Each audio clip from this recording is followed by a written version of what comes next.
Next up, going to Motown, the Detroit Lions, 12-5 last year. Same coach, Kneecaps Campbell, same offense, Ben Johnson as the offensive coordinator. Good for him for staying in Detroit and not taking a head coaching job because he knows he's got something good there. Jared Goff, quarterback 1. He's the QB 12, currently in ADP. Hendon Hooker, his backup at 44. RB1A, Jahmyr Gibbs, he's RB4. Monty, David Montgomery, RB18. Craig Reynolds and Sione Vaki both back him up.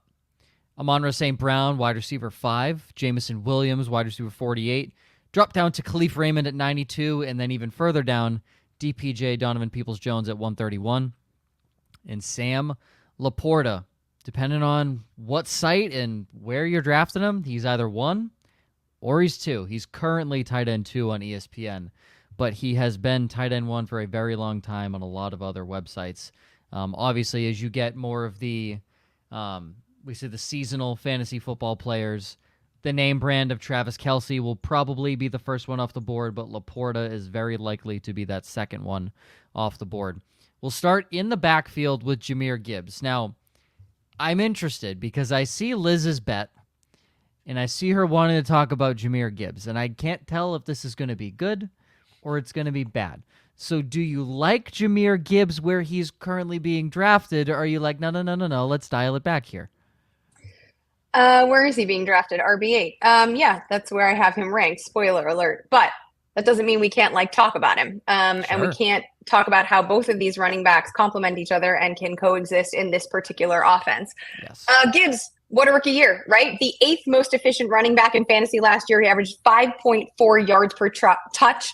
He was, and I think this is the part that doesn't get spoken about because we knew what potential he had as a pass catcher, but he was electric as a rusher. 56 evaded tackles, that's RB13, and 15 breakaway runs, that's RB3. By the way, if you don't know, breakaway runs is any run over 15 yards. That's the metric or the amount of the space that we're using. As a receiver, like I said, we expected good things given his production in Alabama, but he cleared 50 grabs, averaged 3.5 receptions per game, RB9. Clearly, he and David Montgomery can coexist in Ben Johnson's very run-friendly approach. But here's the thing. Again, there's no clear answers. Everything is complicated. Detroit got really good last year, which means their schedule is more difficult this year. I'm not sure Gibbs will have the same success as a rusher, but I do think he'll see more action in the passing game as that piece of his skill set continues to develop, and he is probably more regularly deployed, especially if games are a little bit closer than they were last year. So it's probably a wash. I don't think he greatly improves upon his rookie effort. He was the RB10 in PPR last year, so I have him ranked RB8 this year. He's currently, as a guy who loves taking running back round 1, round 2, he's the 16th overall pick right now on average on ESPN. So 10-team leagues, back half of the second, 12-team, middle of the second. That's exactly what I wrote in my Gibbs article. I did a little hypothetical situation of what it would take for him to be the RB1, and kind of what Liz just said. I pumped up a lot of his stats in this very best case scenario hypothetical and still couldn't get him anywhere near what Christian McCaffrey did last year. That's spoiler alert. The conclusion of my article is at best, he's the RB2. But what I do love about the entire situation is I do think he's going to be more involved in the passing game. And Joe, what I mentioned in the article is if I'm picking 11, 12, Jahmyr Gibbs is going to be on every fantasy team where I'm picking from that slot, plain and simple.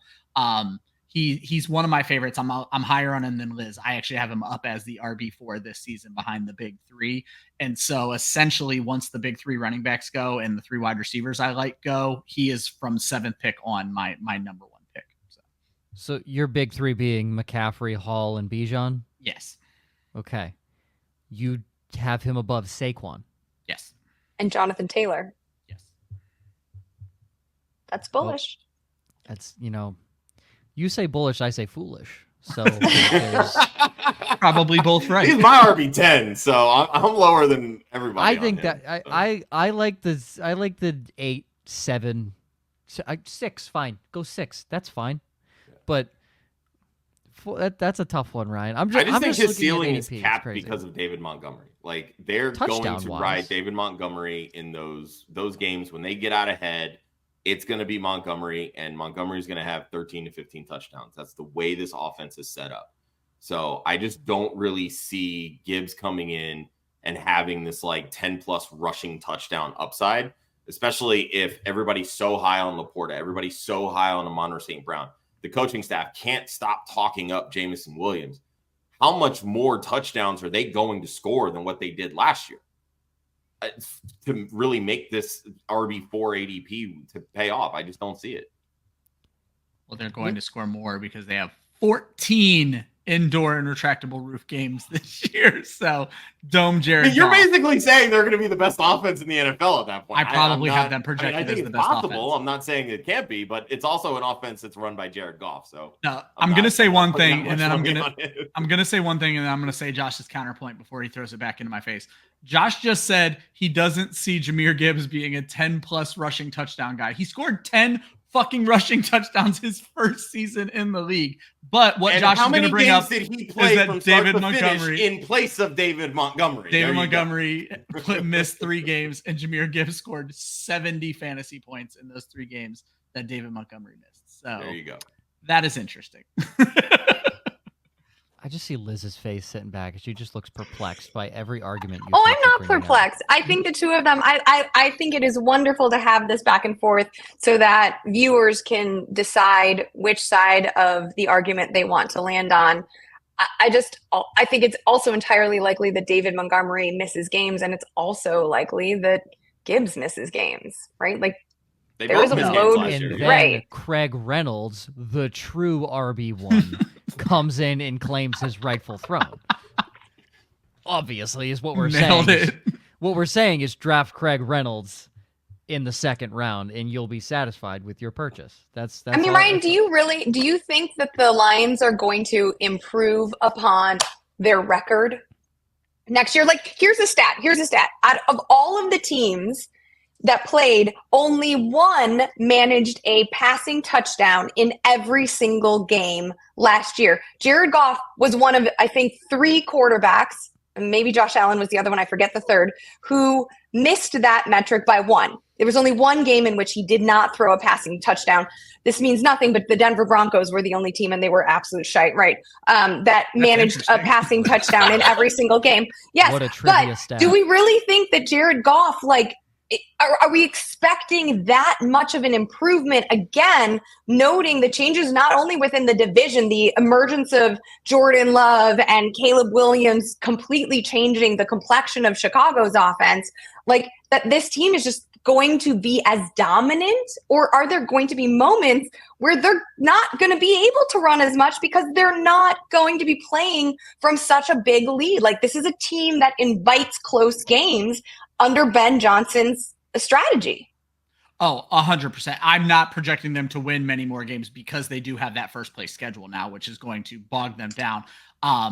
What has me interested, I can guarantee you Jared Goff will not throw a touchdown in every game because he has outdoor games against Chicago and Green Bay. And so things are going to not go well in those 2 games. So that's where I would be betting against that all day.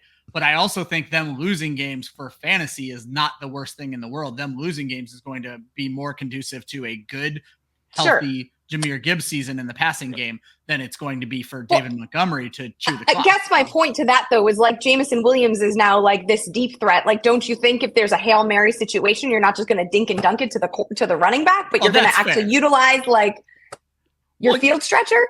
Well, the Hail Mary situation, the last play of the game is the last play of the game. I'm not too worried about that. They still got to get up the field. That's a good point. Fine. I think Jameson Williams plays 7 games, and that's that.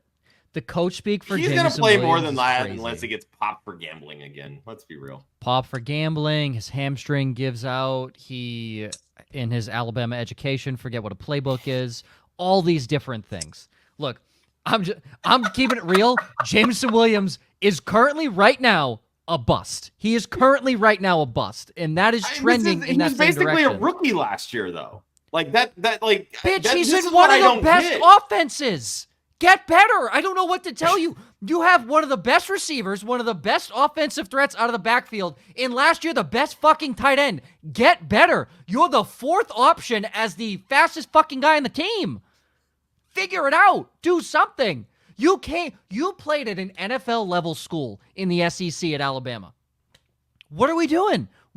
Figure it the fuck out, dude. Figure it out. And he hasn't yet. He's immature, doesn't know what he's doing, and he's had drop issues before. Like every wide receiver. Come on. Bitch, Larry Fitzgerald. Like, not every receiver has drop issues. Like, no. You named the one guy in all of NFL history that hasn't had drop issues. Yeah, because that's the insane status. He has more tackles than drops in his career, and that's the greatest stat ever known to mankind in any sport. Jameson Williams is a pile of crap. And I mean that in the most loving way possible. I'm sure he's a great human. He's bad at his job, and that's what we're talking about here. He's bad at his job. That's all it is. I hope he smashes this year just to throw it in your face. He won't. I'm so fully confident that he doesn't. I'm so fully confident. And I hope this guy smashes in your face, Josh. Pause. Sam LaPorta. You currently don't like Sam LaPorta. Now, we always say it's not that we don't like a player. I don't like Jameson Williams as a player. But we don't like ADPs. That's normally the biggest thing we bring up is like, the biggest one, we like Anthony Richardson as a player. And I say, well, I don't know Liz's stance on AR, but we don't like the quarterback 5 ADP. That feels because you're cowards. Oh, yes, okay. All right, yeah. Get us. Throw punches, you're cowards. Liz. Throw punches, Liz. I mean, cool. You like finishing 6th in your league? Yeah. Versus 11th with Anthony Richardson. I'd rather finish 11th than 6th any day. I'd rather finish 11th. That means you won the toilet bowl. That means you won and forced somebody else to do the punishment. 12th did. I didn't finish 12th. I finished 11th. That's what I'm saying. You won the toilet bowl. You won it. So you caused that person pain. So I guess that's fair. I won the toilet bowl. Yes. I understand what you're at that saying. Point. Yes. So LaPorta, we're here. There's over. We're driving like Watkins Glen right now. It's not a full circle like a NASCAR track. Sam LaPorta, why don't you like him considering he's the second option down the field currently in the passing game? Well, that's the thing. He's not going downfield. He's 10.3 yards per reception. That's not downfield. His ADOT is... Sounds like a first down to me. It was 8. His ADOT was 8 last year. But when you look at the top tight ends, they're getting 11, 12, 13 yards down the field. That's what's going on. My thing with Sam LaPorta, it's the ADP. You are literally drafting him at his ceiling. I mentioned earlier, he led all tight ends with 10 touchdowns. There wasn't a single tight end that scored 7, 8, or 9 touchdowns. Everybody was at 6. You take 4 touchdowns off, and he's right in the middle of the pack. He's tight end 5. He was tight end 1 in overall points. He was not tight end 1 in fantasy points per game. He was tight end 3. And he did not lead in any major tight end stat. He was 5th in targets, 4th in receptions, 5th in yards, 6th in yards per route run, 3rd in fantasy points per game, as I mentioned. There's just, for me, when I'm looking at touchdown scoring, I want to see some level of his history that says, hey, this guy consistently can score 10 plus touchdowns, right? We see it with guys like Derrick Henry. Even Travis Kelce has these ebbs and flows where it's like one year he's at 10 or 12. The next year he's at like 5 or 6. There's a lot of back and forth there. So when you're drafting him at tight end 1, tight end 2, you're saying that either his receptions or his yards are going to spike or the touchdowns are going to remain the same. You can't convince me on the touchdowns. Right now, I'm not sold on the receptions or the yards either because, as I mentioned, people are so high on Jahmyr Gibbs. If Jahmyr Gibbs is RB4, guess what? His receiving likely takes an uptick, right? If Amon-Ra St. Brown continues to be wide receiver 5, wide receiver 3, 4, 2, whatever it may be, some people think he might be the wide receiver 1 this year. That's going to knock down potential volume for Sam LaPorta. And then, like I mentioned earlier, all the coach speak around Jameson Williams, they're going to get him more involved, even if they have to force him targets. So either those are completed targets or they're missed opportunities. Those are missed opportunities then for Sam LaPorta. That lessens the likelihood that he finishes in the top 2 again. That's why I'm down on LaPorta. We're drafting him in a ceiling, and that's not what I want to do with a tight end. Liz or Ryan? I actually think this is an excellent point, and I agree that he's being drafted at peak value. Quick stat that I just looked up, Jared Goff, in terms of percentage of looks to a particular position, 57.5% to the wide receiver position, that's QB 19, 24%, 23.9% to the tight end, QB 9, to running back, 18.3, QB 13. So a pretty clear distinction of the distribution there. And I think you're right. If he's barely inside the top 10 in terms of targets to the tight end position, that seems like a full amount, right? It has hit its ceiling. So, and touchdowns are fluky. So and over the last 2 years, only 2 tight ends have actually topped 1,000 yards, which is actually on the lower end over the last 10 years. We've had multiple 1,000-yard seasons, give or take, for the last 8 to 10 years. But the last 2, it's been 1 each season, which I find very interesting, to be quite honest. And I'll add something that Ryan has always said, because he's been Mr. Travis Kelce the last 2 to 3 years. The reason you drafted Kelce in the back end of the first round or the top of the second was positional advantage, because he would score 100 more points than every other tight end. You don't get that with Sam LaPorta. You don't even get that with Travis Kelce anymore based off last year. So at this point, you're going to have people that are overdrafting tight ends, such as LaPorta and Kelce, just the 2 aforementioned, that maybe have 20 more points than the next closest guy, whereas your RB, for some people, RB1, for some people, RB2 or wide receiver 2, or hell, even wide receiver 1. That guy you draft there is probably going to have 50 to 75 points more than the tight end that you draft there. And there's odds that the guy you draft 2 rounds later still scores more points than that tight end.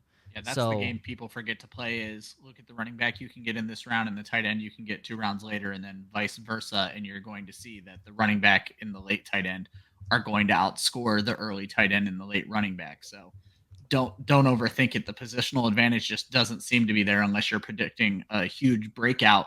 And I think positional advantage breakout, the only 2 players capable of it are probably Dalton Kincaid and Trey McBride, because they could be such a big part of their own offense where we could see something truly insane from them this year. But the thing is, you don't have to pay up for really either of those 2. Trey McBride's getting a little crazy, but then again, I've been seeing a lot of tight end premium leagues, so he may not be that bad in regular redraft. Yeah, LaPorta is my tight end 6, so that's why I'm out on him on AEP.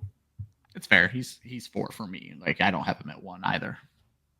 It'll be very interesting. And the guy throwing him the football, Jared Goff, Ryan, you want to talk about, and I think you're going to bring up those 14 dome games. Yeah, I was going to say, I'm just having fun with Jared Goff. 14 games in a dome. I went and looked up his stats of indoor games versus outdoor games.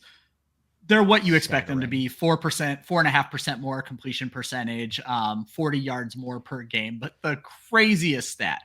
So over the last 2 seasons, 23 games indoors, 11 games outdoors. So it's double. 10 touchdown passes in those 11 indoor games, 49 in those 23 outdoor games. The guy just finds the end zone when he's in fantasy-friendly confines. So the one thing I'll throw out there is there's a lot of regression talk, because they threw 30 touchdowns last year, and ARSB had 10 and Sam LaPorta had 10. I won't be surprised to see them stay at 30 just because of the schedule and the dome games. But Jameson Williams throws an interesting wrinkle into this. I don't hate him nearly as much as you. So I think he could be. How many touchdowns do you have Jared Goff at this year, Ryan? Just curious. Let's not talk about it. You don't want to know. He probably has him at 40, I want to know. Probably has him at 42, because he always overvalues 32. Okay. I'm at 31. I think that's fair. So, Liz, I think that's fair. Thoughts on their passing game and how it'll look this year from Goff's standpoint? No, I mean, I don't think anyone's really drafting him outside of super flex anyway. I was thinking 30 touchdowns, so I think we're all in the same. Yeah, and I think what's crazy, such a good point, and it's how I ended my article, is you can't right now, quarterback ADPs are weird. So Jared Goff is the QB 12, but his average draft possession is like the 8th or 9th round. Hi, I'm raising my hand. He's QB 17. I am looking at the list right now on ESPN. I was on Sleeper. He was 12 on Sleeper. But what's crazy is that's falling 17. Into the 8th or 9th round. Like, I wanted to call him a late round quarterback, but 8th round isn't late anymore. So I'm like, man, we are all just drafting quarterbacks way too early. But what I will say is, Liz said no one's drafting him. If I end up stuck in so many of the mock drafts I've been doing for the shows recently, you can get Goff or insanely Dak Prescott as like the last quarterback off the board. And I'm like, what is wrong with people? So hey, Jordan Love still currently quarterback 10 and Love's another one. Yeah. Love, Dak, and Goff. I will say my best ball exposure on Love, Dak, Goff, some combination of those is obscene. So Love, Dak, Goff. Sounds like a good team name. I feel like it has to be now. Love, Dak, Goff. Beautiful. Best bets. Ryan, Jahmyr Gibbs score 5 rushing and 5 receiving touchdowns. That's plus 470 on FanDuel. I think he underperformed as a receiver last year. I hope we see a bounce back. Yeah, I agree with that. Feels good. Josh, you have Jared Goff for the most regular season passing touchdowns at plus 1,400 on ESPN bet. Indoor games, man. I'm telling you. Indoor. And Liz, Mr. Montgomery over 775.5 total rushing yards. That's minus 115. Feels like free money. Yeah. That one's pretty easy. I mean, that's what happens when he had his most efficient year this past year, which is what happens when you actually run behind an offensive line that's effective and within an offense that knows what the hell it's doing. So I don't see this number dipping. And even if he did regress, he would still clear this line. Agreed.